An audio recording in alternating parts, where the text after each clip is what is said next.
Ito yung kamatis ko guys. Nilinis ko muna. May mga tag-isang bunga na rin siya.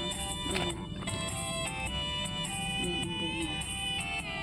Bali dito, marami na din siyang bunga. Ayan. May mga bunga na.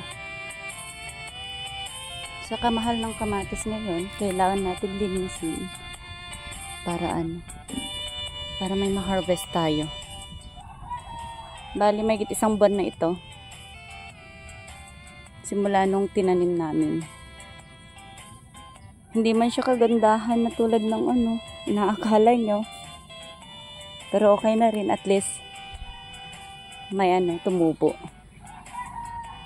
Update sa aking mga sili na tinanim noong June. Ito na yung update. May bunga na guys.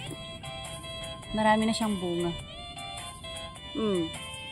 Bali ito medyo natumba kaya nilagyan ko siya ng lupa. Kaya yumuko na. Ito may mga bunga na din. Medyo sira ito. Na sa ulan siguro. Ito naman ang daming bunga. Kapag may tinanim, may aanihin. Tanggalin ko lang yung sira. Oops.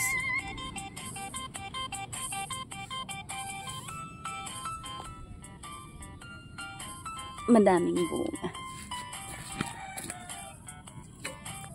Nakakatuwa naman. Nakikita ko na yung pagod ko. Tulad nga ng sabi nila, pag may tinanim, may aanihin. So, malapit na akong mag-ani. Diba? Gaganda ng mga bunga. Pero usog. Ang sarap lang sa mata, guys.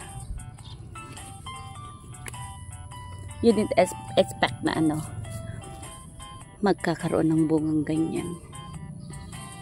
Ayan. Bagong abono lang ito. Ang update ng aking sili. Bali kung nakikita nyo, ito lahat sili yan. Hanggang doon sa dulo. Ilang linya ito? 1, 2, 3, 4, 5, 6. Bali 6 na linya yan. Yung kamatis ko naman is 1, 2, 3, 4. 4 kalahati. 4 na kalahati yung sili ito lahat. Tapos dito banda, kamatis lahat. Then yung doon naman banda, talong lahat.